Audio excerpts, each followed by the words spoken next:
या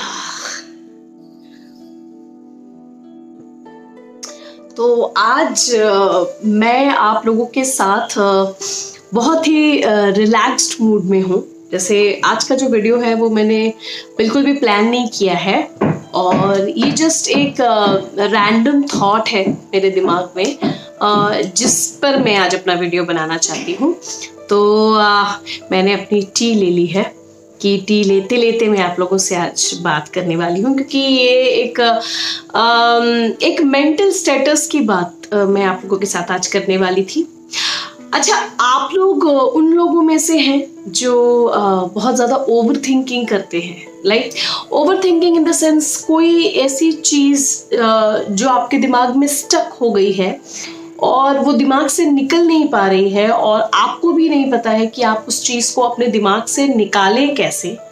और वो धीरे धीरे आप इतनी ज़्यादा आप पे हावी हो जाती है ओवर थिंकिंग कि फिर कहीं ना कहीं वो ना वरी को लीड करती है, आपके डर को लीड करने लग जाती है किसी चीज़ को लेकर के। तो I am somebody who do over thinking. अगर आप मेरे ही जैसे हैं तो ये वीडियो आप लोगों के लिए बहुत यूजफुल होने वाला है।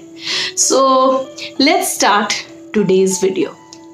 अच्छा, सबसे पहले बात करते हैं कि ओवर थिंकिंग है क्या। जैसे कि मैंने अभी थोड़ी देर पहले आप लोगों से बोला कि ओवर थिंकिंग बेसिकली कुछ ऐसी चीज़ होती है, कुछ ऐसी बात होती है जो आपके दिमाग पे रह जाती है। एंड इन फैक्ट अगर कोई बात नहीं भी है तो हमारा जो दिमाग है ये थिंकिंग प्रोसेस पे रहता है 24/7। भले ही कॉन्शियस हो या अनकॉन्शियस हो, आप सो रहे हो या आप जगे हुए हो, आपका दिमाग हमेशा काम करता रहता है। तो ये बड़ी ही लाजमी सी बात है कि आपके दिमाग में कुछ ना कुछ तो चलता ही रहता है। हाँ, कभी हम उन सोच पे ध्यान देते हैं, कभी हम नहीं देते हैं, लेकिन कई बार ना ऐसा होता है कि कुछ चीज़ें जो है हमारे दिमाग में रहती हैं और हम उससे धीरे धीरे ना हमेशा 24 घंटे वो हमारे दिमाग में चलती रहती है और कहीं ना वो हमारी परेशानी को भी लीड करने लग जाती है। तो सबसे इम्पोर्टेंट चीज तो ये है कि पहले ये जानना कि कैसे ये ओवर थिंकिंग आती है, कैसे आप पहले ओवर थिंकिंग की जगह पे ये थिंकिंग कैसे आती है, ठीक है, और बाद में वो ओवर कैसे हो जाती है। तो थिंकिंग प्रोसेस क्या होता है कि कभी हमारी ग्रीड से आती है कि हमें किसी चीज को पाने की चाह जो होती है, या फिर कोई ऐसी चीज जो हमारे कंट्रोल में नहीं है लेकिन फिर भी हम उसको कंट्रोल करना चाहते हैं, तो वो सोच जो है हमारे दिमाग में आना शुरू होती है। ये ओवर कब हो जाती है? जब हम कंटिन्यूअसली उसी के ऊपर सोचते रहते हैं अननेसेसरीली। वो हम जब ये कहते हैं दिस इज अननेसेसरीली, तो वो कहने के लिए तो अननेसेसरी है, लेकिन हमें ये नहीं पता होता है कि हम इस अननेसेसरी थिंकिंग से निकले कैसे। क्योंकि क्या थिंकिंग हमारे हाथ में नहीं है। जैसे मैंने आपसे कहा, हमारा दिमाग चाहे कॉन्शियस हो चाहे अनकॉन्शियस हो, वो अपने आप सोचता रहता है, वो चीज़ हमारे कंट्रोल में नहीं है। लेकिन अगर कोई चीज़ हमें बॉदर कर रही है और कहीं ना कहीं वो मेरे बिहेवियर पे इम्पैक्ट कर रही है, तो मुझे उसे कंट्रोल कैसे करना है ये भी मुझे आना चाहिए। और मैं आज यहाँ बैठ करके आप लोगों से ये बात इसलिए कर पा रही हूँ क्योंकि कुछ टाइम तक मैं अभी भी थिंकिंग करती हूँ, लेकिन मुझे अब अपनी थिंकिंग को कंट्रोल करना धीरे धीरे आ गया है। आई विल नॉट से कि मुझे पूरी तरीके से अपनी थिंकिंग पे कंट्रोल है, लेकिन हाँ, काफी हद तक अब now I have learned how to control my thinking, right. इसीलिए मैंने इस टॉपिक पे वीडियो बनाना सही समझा, क्योंकि जब तक आप किसी चीज़ पे वर्कआउट नहीं करते हैं, अननेसेसरीली सिर्फ प्रीच करने के लिए उस टॉपिक पे वीडियोस नहीं बनाना चाहिए।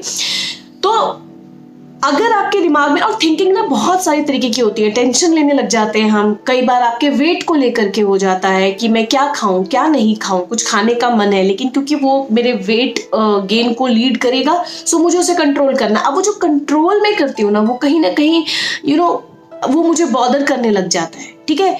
फिर कभी कभार पेरेंट्स के लिए हो जाता है कि हमारे पेरेंट्स ठीक, क्योंकि हम सब बहुत दूर रहते हैं, तो हमारे पेरेंट्स ठीक हैं कि नहीं, कहीं वो बीमार तो नहीं है, कहीं वो ऐसा तो नहीं है कि हमें छोड़कर चले जाएंगे, वो चीज़।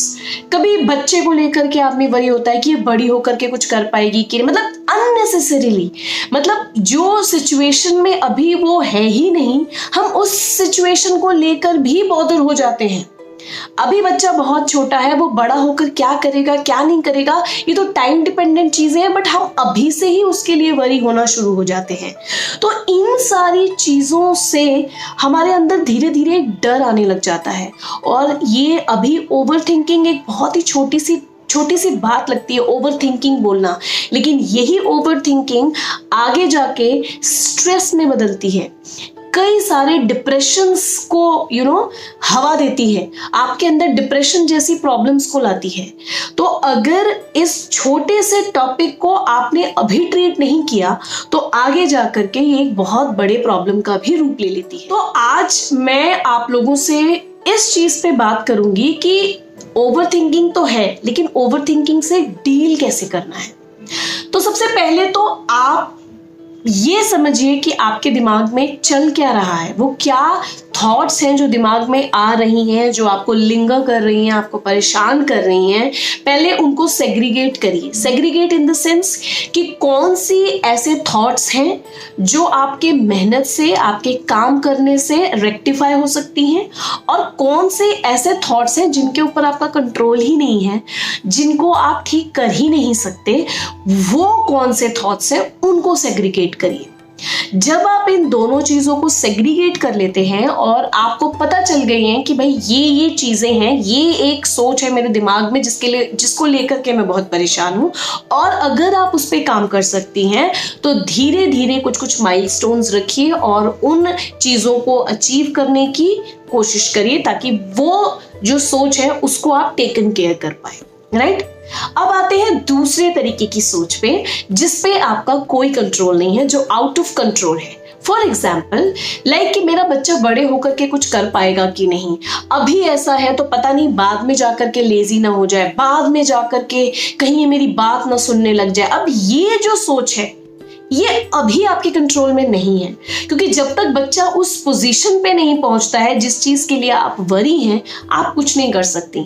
तो आप क्या करिए कि थोड़ा सा काम डाउन होइए और अपने दिमाग को ये समझाने की कोशिश करिए। और ये लिटरली वर्क करता है, बिकॉज मैंने अपने ऊपर इसको आजमाया हुआ है कि आप अपने आप से बात करिए कि यार अब इसके लिए मैं अभी कुछ नहीं कर सकती, ठीक है, सो लेट्स गो, आज मैं सो जाती हूँ, कल देखेंगे इसके बारे में। अगर आप इस तरीके से ट्राई करते हैं ना, लिटरली ये वर्क करता है। मेरे फादर बहुत बीमार थे, अब मेरे फादर नहीं हैं। जब मेरे फादर थे तो उनकी तबीयत अमूमन खराब रहती थी। तो किसी दिन फोन करो तो पता चलता था कि आज पापा ठीक है, किसी दिन फोन करो तो पता चलता था कि आज मेरे फादर डायलिसिस के पेशेंट थे, तो लगता था कि अरे आज उनका यूरिन पास नहीं हुआ, सो उनको पेट में बहुत दर्द है। और जब भी मैं ये सुनती थी ना तो मैं बहुत बेचैन हो जाती थी कि यार अब क्या होगा, अब पापा कैसे मैनेज करेंगे, अच्छा कैसे। लेकिन फिर एक दिन मैंने सोचा, मैं बहुत परेशान रहने लगी उन दिनों मेरा। और क्या होता है ना, जब आप परेशान होते हैं ना तो आपसे रिलेटेड हर चीज के ऊपर वो परेशानी दिखने लग जाती है, क्योंकि आप एक फैमिली लाइफ में रहते हैं या आप एक वर्क एटमॉस्फेयर में हैं। तो अगर आप मेंटली सही नहीं है या मेंटली किसी चीज को लेकर के बहुत परेशान है तो वो आपकी चीजों में दिखना शुरू हो जाता है। Like I am a mother, तो वो फ्रस्ट्रेशन कहीं मेरे बच्चों पे निकल जाएगा, कभी मैं गुस्सा हो जाऊंगी, या मेरा खाना बनाने का मन नहीं है, मैं बिना मन खाना बनाने गई और कुछ गड़बड़ हो गया, या if I am talking to my husband मैं थोड़ा सा स्नैप आउट कर जाऊंगी। क्योंकि because I am mentally not stable at that point of time. So जब मेरी सोच पे मेरा कोई कंट्रोल नहीं है और उसकी वजह से मेरी बाकी चीजों पे इम्पैक्ट हो रहा है, तो जरूरी है कि मैं अपनी सोच को कंट्रोल करूं, otherwise I am leading somewhere else. तब मैंने ये सोचना शुरू किया, जब मैं बहुत परेशान होने लग गई तो मुझे लगा कि नहीं यार, इस पे मैं कुछ कर नहीं सकती, बिकॉज मैं इतनी दूर बैठी हूँ, मेरे फादर वहां बीमार हैं, मैं कुछ नहीं कर सकती। तो बहुत थक हार के ना मैं जस्ट गॉड को प्रे करती थी कि बस ये आज का दिन कैसे भी निकल जाए। और मैं जल्दी सो जाया करती थी। जब मैं जल्दी सोती थी, सुबह उठती थी तो मेरा माइंड रिलैक्स्ड रहता था। फिर मैं अपने घर फोन करती थी, मम्मी पापा की तबीयत कैसे, एंड शी वाज लाइक कि हाँ अभी ठीक है, रात में ये हुआ, वैसे दवाई लिया, फिर वो नॉर्मल हो गए। एंड धीरे धीरे मैंने इस चीज़ को रियलाइज करना शुरू किया कि जब चीज़ें मेरे कंट्रोल में नहीं होती हैं और मैं उसे नेग्लेक्ट कर आँख बंद करके सो जाती हूँ, और जब मैं सुबह उठती हूँ तो वो चीज़ें टेकन केयर हो जाती हैं। जरूरी नहीं है कि हर चीज का बीड़ा मेरे सर पे मुझे ही ठीक करना है। वो टाइम टेक इट्स कोर्स, वो उसको ठीक कर देती है टाइम, या बाकी लोग जो उसके आसपास है वो मैनेज कर लेते हैं। इस तरीके से अपने आप को चीजों से डिटैच करने से मुझे सोल्यूशन मिलने लगा कि अननेसेसरीली वरी होने से मेरा लॉस होता है, जबकि अदर एंड पे कुछ ठीक नहीं होता है। तो इस तरीके की चीजें अगर आप करते हैं कि जिन चीजों पे आपका कंट्रोल नहीं है उससे निकलना आप सीख जाते हैं, या कोई जैसे आप रीडिंग कर लीजिए उस समय, या कहीं बाहर वॉक करने चले जाइए, या फिर कोई मेडिटेशन कर लीजिए, कोई म्यूजिक सुन लीजिए, कोई मूवी देख लीजिए, मतलब उस चीज को ब्रेक करना सीख जाए ना, तो आप कहीं ना कहीं अपनी थिंकिंग पे कंट्रोल करना धीरे धीरे पाना शुरू कर जाते हैं, और इस तरीके से आप इंप्रूवमेंट भी दिखने लग जाती है। दूसरी चीज, जो ये हमारा ओवर थिंकिंग का नेचर है ना, ये लर्न्ड बिहेवियर है। ये हमेशा से हमारे अंदर नहीं था। जब हम छोटे थे या जब हम ऐसे एज में थे जब हमें इन सब चीज़ों की केयर नहीं होती थी, तब हम इतना बॉदर नहीं करते थे, तब हम इतने थॉट प्रोसेस में नहीं जाते थे, इतनी थिंकिंग नहीं करते थे, तो ओवर तो बहुत दूर की बात है। तो ये हमारा लर्न्ड बिहेवियर है हमारे सिचुएशन से, क्योंकि एक लंबा सफ़र तय करके हम आज जिस पोजीशन पे हैं वहाँ तक पहुँचे हैं। तो ये लंबे सफ़र में हमने बहुत सारे अप्स एंड डाउन्स देखे हैं, जिसकी वजह से अब हमारा लर्न्ड बिहेवियर हो गया है। तो जो चीज आपने लर्न की है आप उसको अनलर्न भी तो कर सकते हैं। तो it is not that tough. अपने दिमाग को ये समझाना बहुत ज्यादा जरूरी है। धीरे धीरे इन चीजों पे काम करें, क्योंकि मैं इन चीज़ों पे काम कर रही हूँ, इसीलिए मैंने आज का ये वीडियो चूज़ किया आप लोगों के साथ शेयर करने के लिए, कि पहले तो अपनी चीज़ों को बैठिए, सोचिए क्या किन चीज़ों पे मेरा सोच चल रहा है, उसको सेग्रीगेट करिए, जिन पे कंट्रोल है उनको रेक्टिफाई करिए, जिन पर कंट्रोल नहीं है उसको कैसे लेट गो करना है वो सीखिए। एक दो तरीका तो मैंने आपको बताया, बाकी आप खुद समझदार हैं। हर आदमी को अपने सिचुएशन से कोप करना खुद आना चाहिए। कोपिंग मैकेनिज्म हर आदमी की पर्सनालिटी से जुड़ा हुआ है। मैंने अपनी पर्सनालिटी से जुड़ा हुआ कोपिंग मैकेनिज्म आपके साथ में शेयर किया। हो सकता है आपके पास कोई और बहुत अच्छा तरीका हो इसके साथ, ऐसे सिचुएशंस के साथ कोप करने का। दूसरा, ये हमारा लर्न्ड बिहेवियर है, तो हम इसे अनलर्न भी बहुत आसानी से कर सकते हैं। जस्ट थोड़ा सा टाइम देना है और थोड़ा सा पेशेंस रखना है, और बस आपकी जो ओवर थिंकिंग है, जो वरी को लीड करती है, वो कहीं ना कहीं शांत हो जाएगी। तो मुझे लगता है कि मैंने जस्टिस किया, क्योंकि इस टॉपिक में मैं बहुत दिनों से वीडियो बनाना चाहती थी, बिकॉज लेकिन मुझे मैं इसको सम अप कैसे करूं या मैं आप लोगों के सामने इसको प्रेजेंट कैसे करूं ये मैं नहीं समझ पा रही थी। सो अब मैंने आपको बोल दिया। अच्छा, मेरे अंदर वो वाली आदत है, अगर मेरे दिमाग में कुछ चीज़ें चलती रहती है ना, तो जब तक मैं उसको वॉमिट आउट नहीं करती हूँ या जब तक मैं उसको स्पीक आउट नहीं करती हूँ ना, वो भी मेरी एक ओवर थिंकिंग का प्रॉब्लम है लिटरली। कि ये मेरे दिमाग में कोई कंटेंट आता है और जब तक मैं उस कंटेंट को डिलीवर नहीं करती हूँ ना, वो कंटेंट हमेशा मेरे दिमाग में घूमता रहता है। तो मैं कोशिश करती हूँ जैसे ही मेरे पास कोई कंटेंट आता है ना, मैं जल्दी से उसके बारे में सोच करके वीडियो बना दूँ। तो वो औरतों वाली प्रॉब्लम है कि अगर आपने कुछ सुन लिया, आपके पेट में दर्द शुरू हो जाता है जब तक आप उसे किसी और को बता ना दे। मेरे साथ थोड़ा सा डिफरेंट है। मेरे दिमाग में अगर कोई चीज़ आ गई ना, तो मेरे सर में दर्द होने लग जाता है कि मुझे जल्दी बताना है, जल्दी बताना है। And that is how today's video just came out. It was a thinking, right?